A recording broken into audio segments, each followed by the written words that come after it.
The second test. The pressure mounts. And Peter denies it again, this time with an oath. I don't know the man. The denial is stronger now, the lie more forceful, a desperate attempt to build a wall between himself and the truth. An hour later, the crowd gathers around him. His accent has given him away. Surely you are one of them, they insist. The final test. And it is here that the great apostle, the rock, the man who is given the keys to the kingdom, is completely and utterly broken. The scripture says he began to call down curses on himself, and he swore to them, I don't know the man. And immediately, the rooster crowed. And in that moment, Jesus, being led away, turned and looked straight at Peter. It was not a look of anger. It was not a look of judgment. It was a look of profound, heartbreaking truth. And in that look, Peter remembered the words Jesus had spoken. Before the rooster crows, you will disown me 3 times. And he went outside, and he wept bitterly. This was not a quiet sadness. This was the sound of a soul shattering. The sound of a man confronting the catastrophic failure of his own character. In the moment he was needed most, his courage had evaporated. His promise was a lie. His identity as the rock was a fraud. He had failed, not just his master, but himself, in the most absolute way imaginable. We have all had moments where our fear was greater than our faith, where we have denied our deepest convictions to save ourselves. What does the story of Peter's spectacular failure teach you about the nature of grace and forgiveness? Let me know your thoughts in the comments below. This is the end of the story for the proud fisherman Simon, but it is the beginning of the story for the Apostle Peter, because his story is not defined by his failure. It is defined by what happened next. The scene shifts again to another charcoal fire on the quiet shores of the Sea of Galilee after the resurrection. The disciples have been fishing all night and caught nothing. A figure on the shore calls out to them, tells them to cast their net on the other side. They do, and the net is so full of fish they cannot haul it in. And in that moment of miraculous abundance, they know it is the Lord. And Peter, the same impulsive, passionate Peter, throws himself into the water and swims to shore. He is no longer the proud boaster. He is a broken man, a man who knows the true depth of his own weakness, coming to face the master he had denied. He is not expecting a promotion. He is expecting a judgment. And Jesus looks at him, not with accusation, but with a question he will ask 3 times.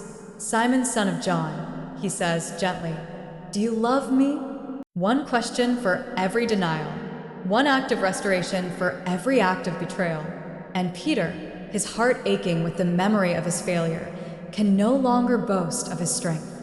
He can only appeal to the one thing he has left, his love. Yes, Lord, he says, you know that I love you. And with each answer, Jesus gives him not a condemnation, but a commission. Feed my lambs. Take care of my sheep. Feed my sheep. The rock that had been shattered was now being rebuilt, but it was being rebuilt on a new foundation. Not the foundation of his own prideful strength, but on the foundation of grace, of forgiveness, of a love that was stronger than his own failure. He had to be broken so that he could be remade. He had to fail so that he could learn that true strength is found not in our own promises, but in our humble dependence on a power greater than ourselves. The story of the flawed disciple is the story of us all. It is a profound and hopeful reminder that your greatest failure is never the end of your story. In fact, it is often the necessary beginning. It is the crucible that burns away your pride and forges the unbreakable, humble, and powerful spirit of a true leader. Your deepest wound can become the source of your greatest strength.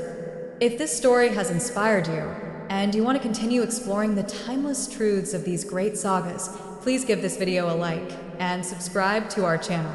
Join us as we continue to uncover the wisdom that turns our failures into our greatest triumphs. Have you ever failed?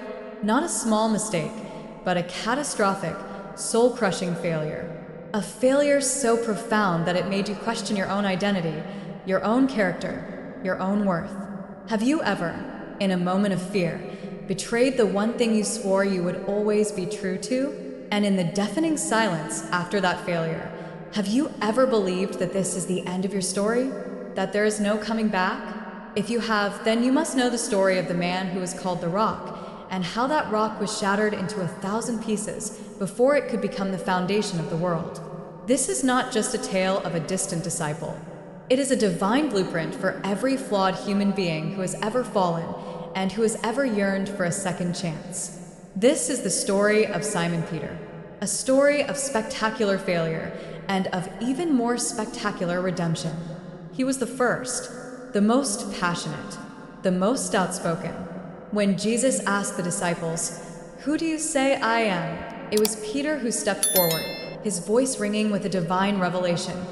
"You are the Christ, the Son of the living God." And in that moment, he was given a new name. Jesus looked at him and said, "You are Peter, the rock, and on this rock I will build my church." He was given the keys to the kingdom. He was the chief, the leader, the unbreakable one. And he believed it. His heart was filled with a fierce, loyal, and boastful love.